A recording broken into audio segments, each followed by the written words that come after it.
আমাৰ বৰক্ষেত্ৰী সাৰ্বজনীন দুৰ্গোৎসৱ কমিটিৰ সৌজন্যত আমি বছৰে বছৰে তিনিদিনীয়া কাৰ্যসূচীৰে এই দৌল উৎসৱ পালন কৰোঁ। আমি প্ৰথমতে এই দৌল উৎসৱত আৰম্ভণিৰ পৰাই আমি কেইবছৰমান হাতীলৈ প্ৰচেছন কৰিছিলোঁ।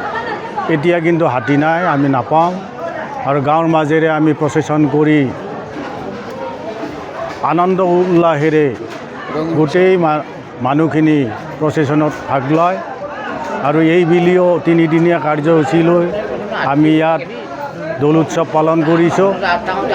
এই দৌল উৎসৱৰ আজি শেষৰ দিন কুঁৱৰী আমি গোসাঁইক হেক্টা খুৱাবলৈ আমি লৈ গৈছিলোঁ, আৰু হাউলিঘাটৰ চেমৰাই সত্ৰত আমি হেক্টা খুৱাই এতিয়া আমি আহি পূজাৰ খোলাত উপস্থিত হৈছোঁ। আৰু পূজাৰ খোলাত উপস্থিত হৈ আমি ৰং ৰহস্যৰে গোসাঁইক আমাৰ বাঁহ ভাঙা খেল হ'ল গ'ল। তাৰপিছত মন্দিৰৰ চাৰিওফালে চাৰিপাক ঘূৰাই প্ৰদক্ষিণ কৰি আমি গোসাঁইক মন্দিৰত প্ৰতিষ্ঠা কৰিছোঁ। এতিয়া আমাৰ যিবিলাক হোলীত অংশগ্ৰহণ কৰিছে তেখেতসকলক আমি কমিটিৰ ফালৰ পৰা ভোগ বিতৰণ কৰিম। এতিয়া প্ৰায় 40 বছৰ হ'ব, প্ৰায় 45 বছৰ। প্ৰথমতে আমি কিন্তু হাতীৰে প্ৰচেছন কৰিছিলোঁ। ইয়াত প্ৰথমত বহুত হৈছিলে, 1000, 1200, 1500 গেলি হৈছিল।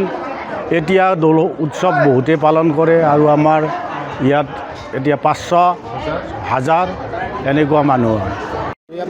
আমাৰ শ্ৰী শ্ৰী মহাপ্ৰভু কৃষ্ণৰ দৌল গোবিন্দ উৎসৱ আমাৰ মোটামুটি আজি 45 বছৰে অনুষ্ঠিত কৰি আহিছোঁ। আমি তিনিদিনীয়াকৈ এই দৌল উৎসৱ পালন কৰা হয়। 2 মাৰ্চ আমাৰ বনি উৎসৱ।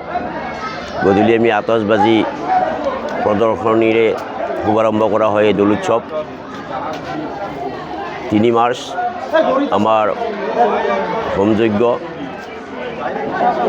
তাৰপাছত আমি তিনিথৰা নাম পাৰ্টি, কালি আমাৰ তিনিথৰা নাম পাৰ্টি অনুষ্ঠিত হৈ গৈছে। আজি আমাৰ উৎসৱ, এই হৰি উৎসৱত আমাৰ যথেষ্ট সমাগম হয়। প্ৰায় 15-2000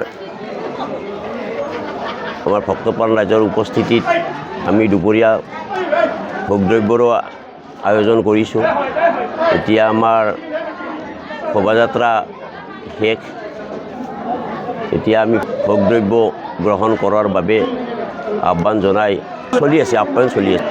দুৰ্গা পূজা 5 বছৰমান পিছৰ পৰা আমি এই দৌল উৎসৱ পালন কৰি আহিছোঁ। প্ৰথম 5 বছৰ, এতিয়া 50 বছৰ। আমাৰ এইবছৰ সোণালী জয়ন্তী উৎসৱ দুৰ্গা পূজাৰ যথেষ্ট মানুহ সমাগম হয়। আমাৰ হিচাপ নাই, ভক্তপ্ৰাণ ৰাইজৰ যথেষ্ট সমাগম হয়। যিকোনো খবৰৰ বাবে যোগাযোগ কৰক আমাৰ এই নম্বৰত 9181 307 221।